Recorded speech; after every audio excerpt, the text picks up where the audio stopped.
L'action, c'est quand même un genre qui n'est pas très bien maîtrisé par les réalisateurs français, pas trop toujours. Mais vous avez donné un mélange qui est assez magique. C'est pas un film d'action qui essaye à imiter les films américains. C'est quoi votre recette? Oui, c'est vrai qu'en France, on n'est pas beaucoup à essayer ce type de film, c'est-à-dire des films d'action.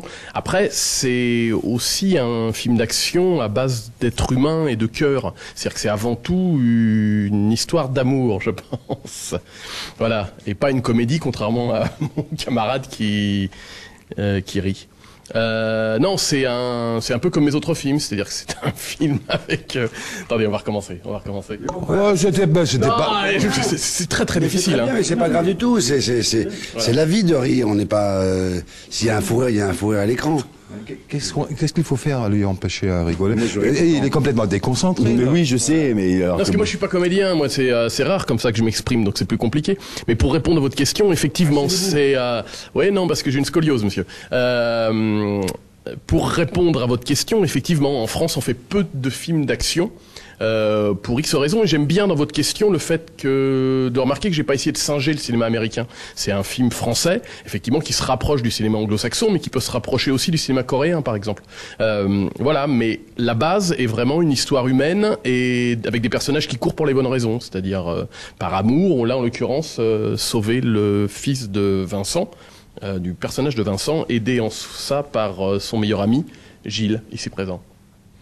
C'est aussi, j'ai vu déjà des films d'action américains, et c'est vrai, les héros américains, ils sont un peu plus musclés, je trouve, et dans les combats, ils sont immortels. Alors c'est aussi pour un acteur, je peux imaginer, bon, c'est difficile à trouver le physique d'un acteur américain, mais c'est aussi très difficile à trouver, je pense, cette mélange entre rester fragile et rester pressante physiquement. Comment vous avez préparé cette balade sur l'âme des rasoirs, je trouve? Bah, comme vous pouvez le constater, en mangeant beaucoup de gâteaux. Et ben non, en m'entraînant beaucoup, mais c'est surtout, on a déjà difficilement du mal à faire croire aux films d'action en France, parce que c'est pas dans notre tradition, comme vous l'avez justement dit.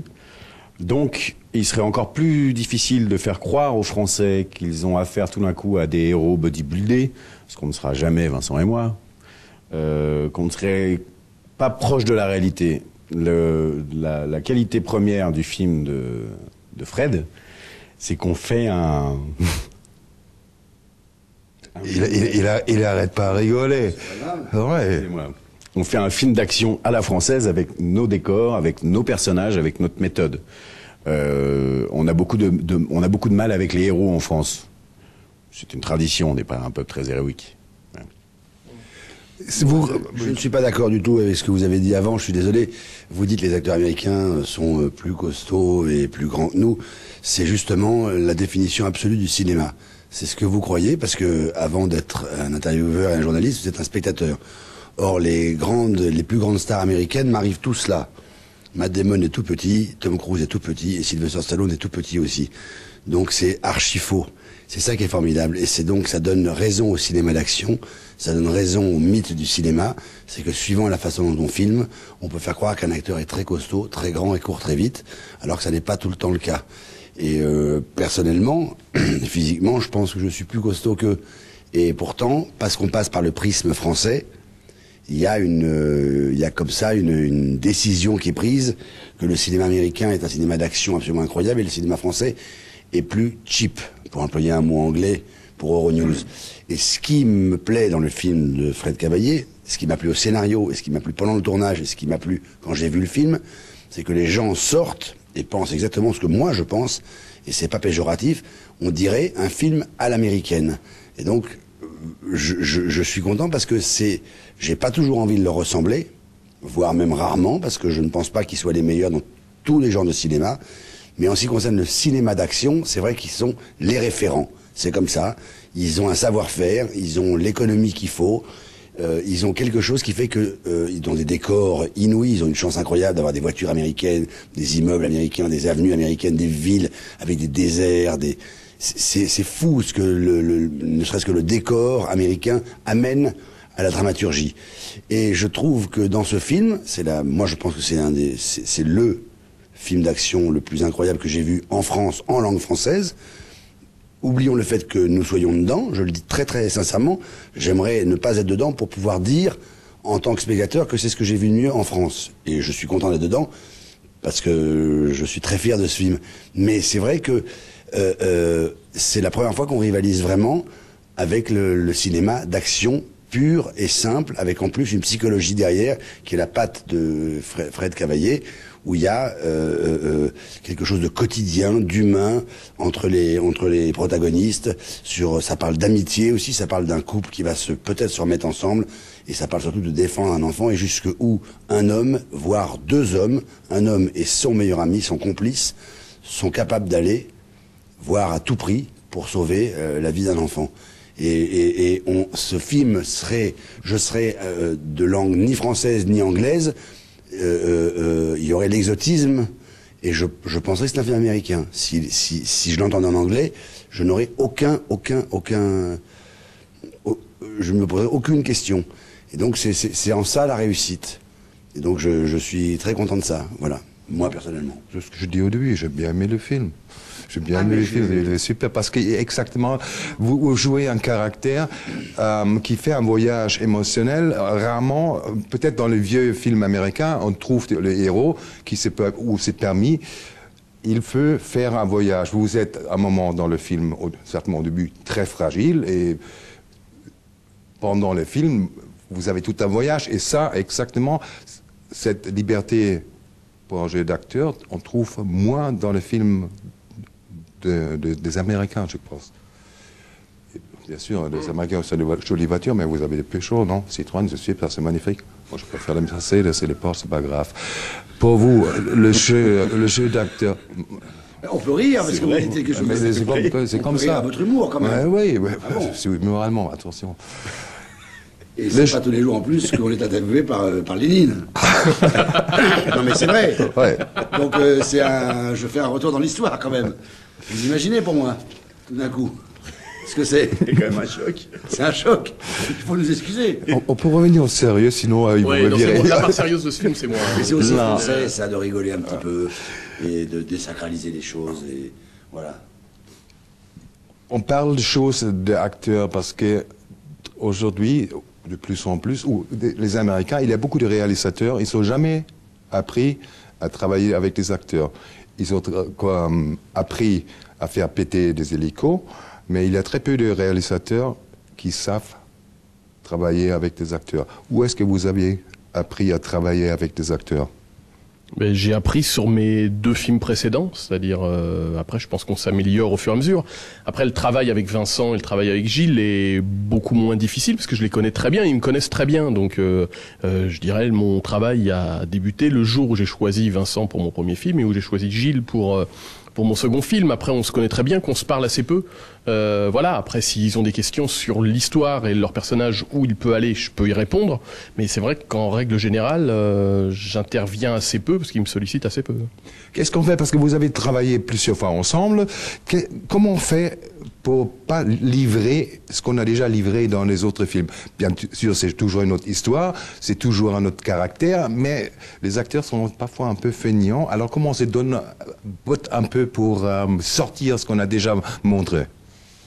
Moi, en ce qui me concerne, le personnage... C'est la première fois que je travaille avec Vincent. Hein. Bon, là, c'est le deuxième film que je fais avec Fred, mais en ce qui me concerne, le rôle est diamétralement opposé. Diamétralement opposé. Parce que dans le premier film, je subissais, j'étais passif, et là, je suis très actif. Je vais à l'encontre de l'histoire, je suis un membre actif de la narration. Donc, pour aller dans votre sens, le rôle n'est pas du tout le même, donc il y a un travail qui est pas du tout le même. Par contre, en termes d'investissement psychologique, dans ce type de film, on peut pas dire non plus que ce soit ce qu'il y a de plus compliqué. Voilà, c'est des films qui sont extrêmement complexes et compliqués physiquement, surtout.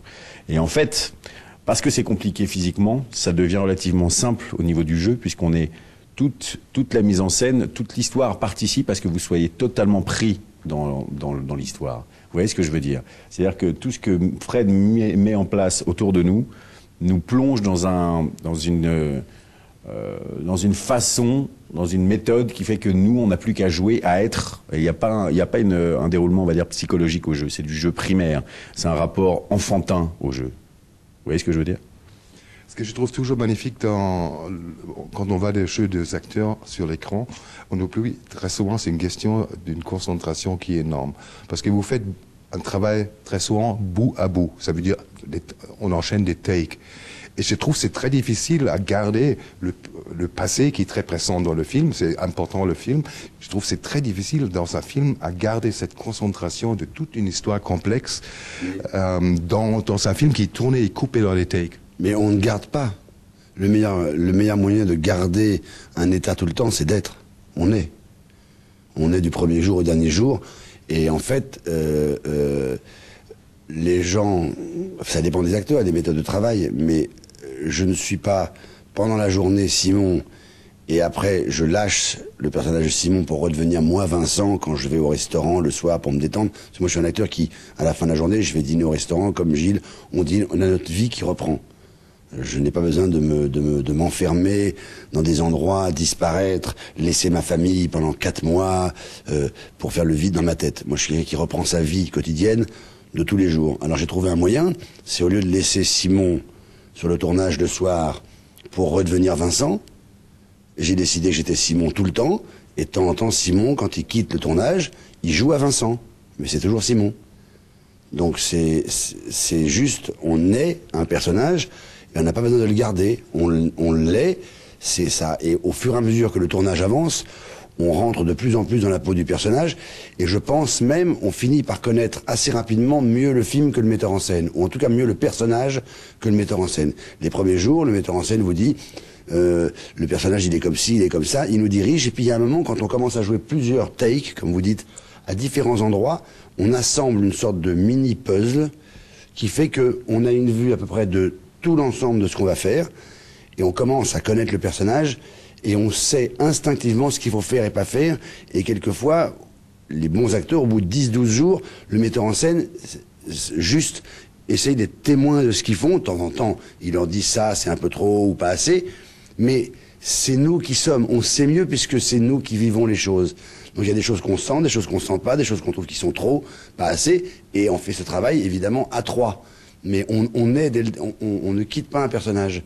Donc personnellement, moi j'ai pas à me concentrer. Je me concentre bien longtemps à l'avance, et une fois que la course est partie, les intermèdes où je rentre chez moi et où je dors, ça n'est que juste des pauses sur image.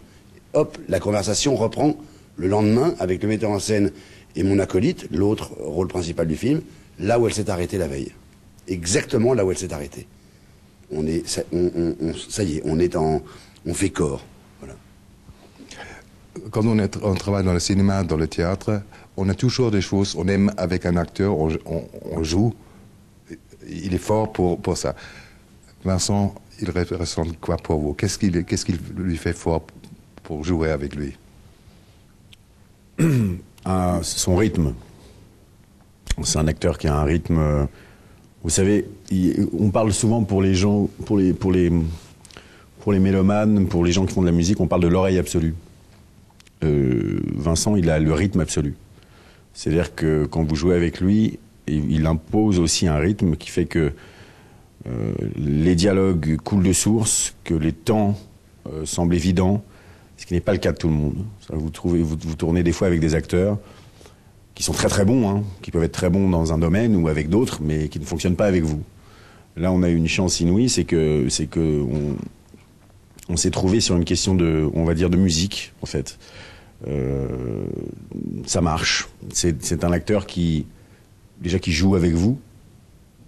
On a pas mal qui jouent seuls, ou qui jouent pour eux, avec des méthodes très contestables. Lui, il joue pour l'autre, pour le metteur en scène, pour tout le monde, en fait. À partir du moment où il fait un film, il le fait à 2000%. Et ça, chaque seconde du film. Il n'a pas décidé qu'une scène était plus importante qu'une autre. Il n'a pas décidé qu'un dialogue était à mettre plus en relief qu'un autre. Tous les personnages,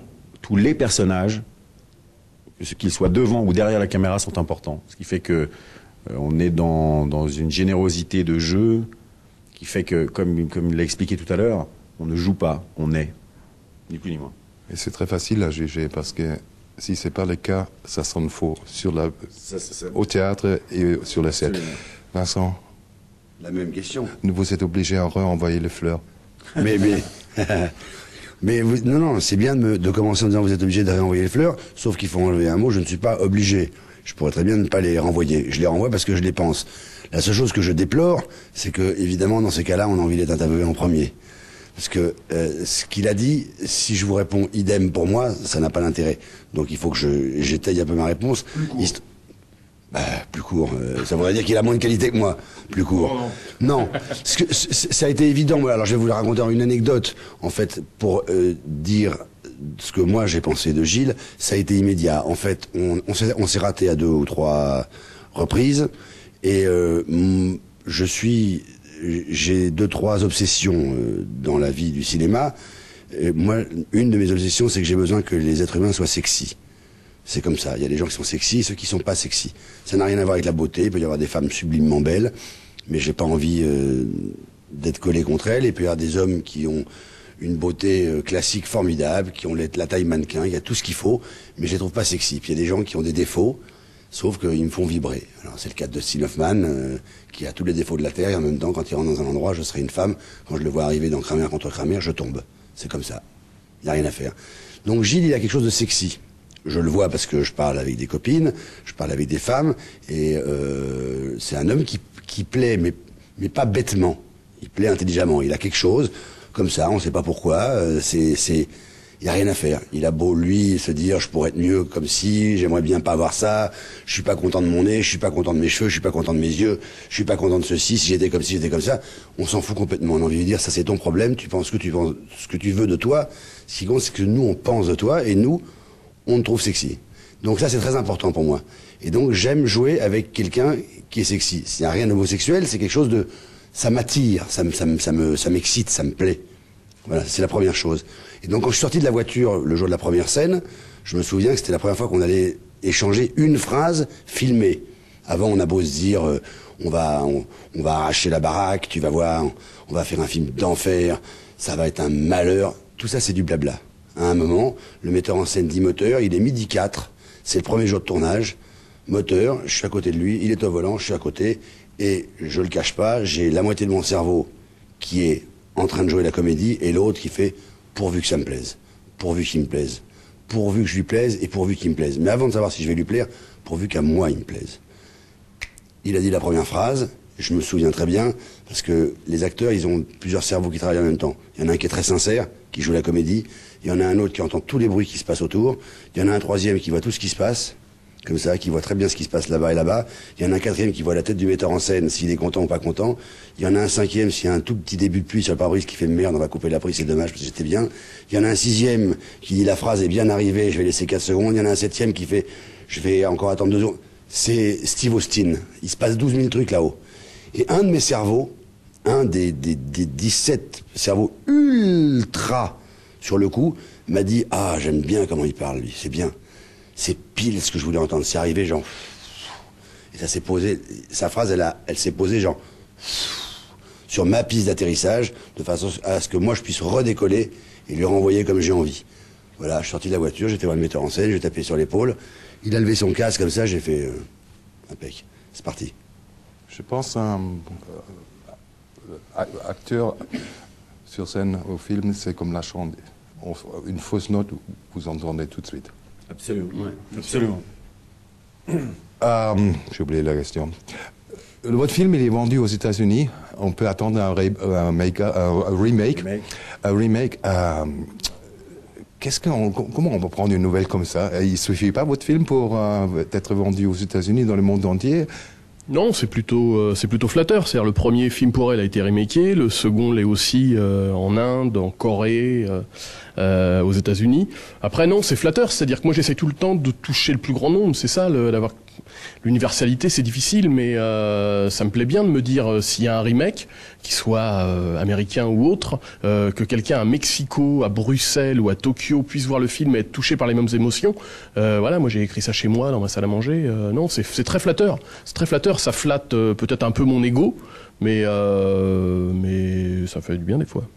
Je suis mais pardon, il y a une autre et économiquement c'est formidable parce que plus le film est acheté, plus il est vu à l'étranger, plus il y a des distributeurs dans tous les pays du monde, plus le metteur en scène quand il fait son film d'après, ce qui est le cas de celui-là par rapport à À bout portant et Pour elle, surtout À bout portant qui a été encore plus vendu que Pour elle, il y a des gens qui font des pré-achats de l'étranger. Ce qui fait que le producteur peut se dire, tiens, avec tant de préachats, je peux augmenter le budget de tant pour le film. Ce qui fait que il a pu réussir à faire ce film à peu près dans les conditions où il a voulu, grâce au succès de À bout portant dans le monde entier.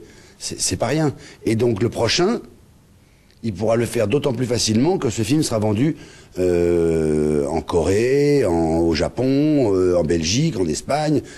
À force de rajouter pays sur pays, ça fait ce qu'on appelle une base d'argent qui se rajoute au budget du prochain film. Et c'est la différence qu'il y a entre certains réalisateurs et d'autres. C'est leur propension à être vendu à l'étranger. C'est très très intéressant aujourd'hui. C'est difficile de faire du cinéma aujourd'hui si on n'est pas quelqu'un qui est exportable. Peu importe le coût à chaque fois, mais dans plusieurs pays, parce que c'est ça qui aide les films à se faire, et c'est ça qui fidélise un metteur en scène et son cinéma. Je suis obligé d'arrêter parce qu'il y a la meute qui attend. Il y a des autres journalistes derrière moi. Je vous souhaite beaucoup de succès pour ce film-là. Et personnellement, moi j'ai bien aimé le film. Et je vais recommander le film. Et bonne chance pour les prochains projets, parce qu'après ce film-là, c'est toujours difficile à faire mieux. C'est très gentil. Merci beaucoup. Bonne journée. Merci infiniment. Merci beaucoup. Au revoir. Merci. Merci. Non, super. Merci beaucoup. Merci à vous. Merci à tout le monde.